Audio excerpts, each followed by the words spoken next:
Grand freaking motherfucking risings. We are back. I mean, we not back. Because this your first time meeting me. And this is my first time meeting you. But we gonna start this thing off on a positive note. On an open... I mean, look. You and I are in a relationship now. Yes, I didn't ask your permission. I'm just telling you, that's how it go. And since we are in a relationship, we gotta have this relationship start off on the right note. That means we gotta be open with each other, honest with each other, vulnerable with each other, transparent with each other, and we gotta be trusting each other, because if we not trusting who we say we are, then I can't have a good relationship with you, and you can't have a good relationship with me, and we just not gonna stay together for long, and that's not really what we want. We want to experience the world together, share experiences together. So on that note, I'm gonna let you know a little bit about Marquise Black. Yes, that's me. I'm gonna let you know a little bit about me, and you can tell me, what's your name? Say it one more time. That's fire. You got a fire name. I wish my name was like yours. My name is Marquise, bro. That's like 2 syllables. Your name got like 4. You see what I'm saying? See, they wouldn't think about me when they had me. They was just like, just get that nigga a name, man. Get that boy a name. All right, anyway, let me say this. I'm gonna be transparent, and this is my disclaimer. I am perfect. That's my disclaimer for you. I am perfect. But what does it mean to me to be perfect? Being perfect means that everything that you could be in life, you already are. Even imperfect. That's what being perfect is. So there are going to be times where I make mistakes. There are going to be times where you make mistakes. And at the end of the day, we're going to understand that that's what makes us perfect. The fact that everything and anything that's possible in life, we have those qualities because we were born to have them. I wasn't born not to make a mistake. I wasn't born to just be on this level and everybody down here. No, I'm all around. And so are you. And that's why you and I are both perfect. Now, with that being said, let's get right into it. First, this hasn't been my first YouTube channel. When I first started YouTube, it was years ago. I decided I was going to be a rapper and I was just going to make music. And then I felt like my music wasn't really good enough. So then I decided to start a channel and teach people how to face their fears and be confident, deal with their anxiety and their depression. Then I realized that I was very interested. Oh, excuse me. I just got done eating cereal. I just realized I was very interested in the sport of boxing. So then I kind of changed it to a boxing channel.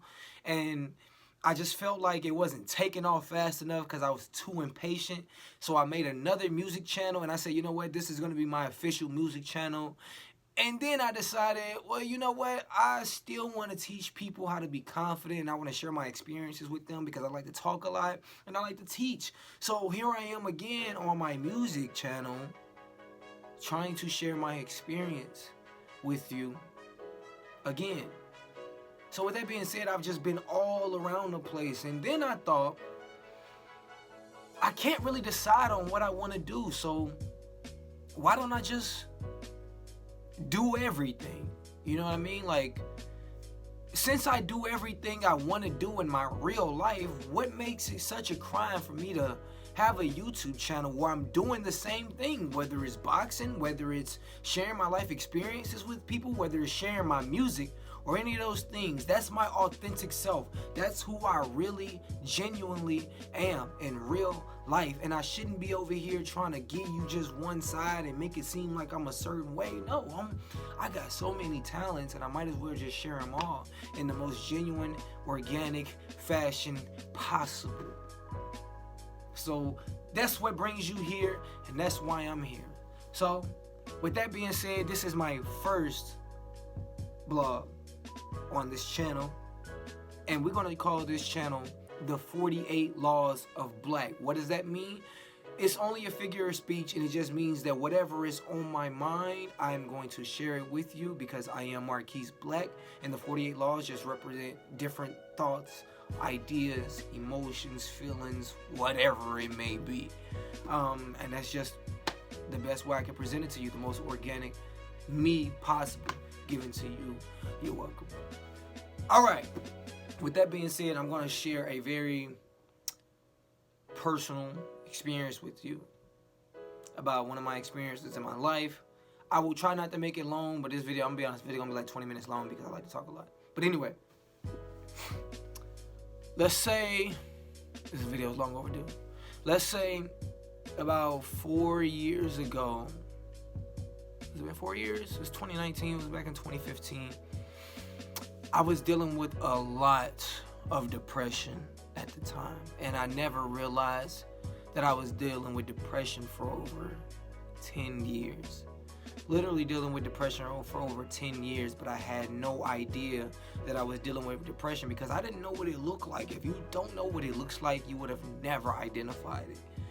But one day I got to a point where I realized I couldn't hide it anymore, man. Like, I was just having a really tough time. I was having anxiety attacks, panic attacks, whatever you could think of, it was just eating me alive. So much to the point where I could not even spend one day in the house by myself alone, because I was living alone at the time. And literally every day I would try and go to work. I would literally have to hurry up and brush my teeth and throw on my clothes in the most hasty way possible and run to the bus stop to get on the bus to go to work.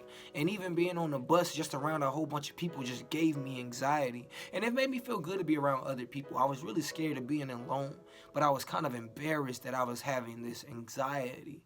So I felt like when people looked at me on the train or the bus, they could see it. Like, they could see right through me and see that I was afraid. Afraid of what, you may say? I have no clue. I have no clue. But one day a friend told me about this place called Vipassana.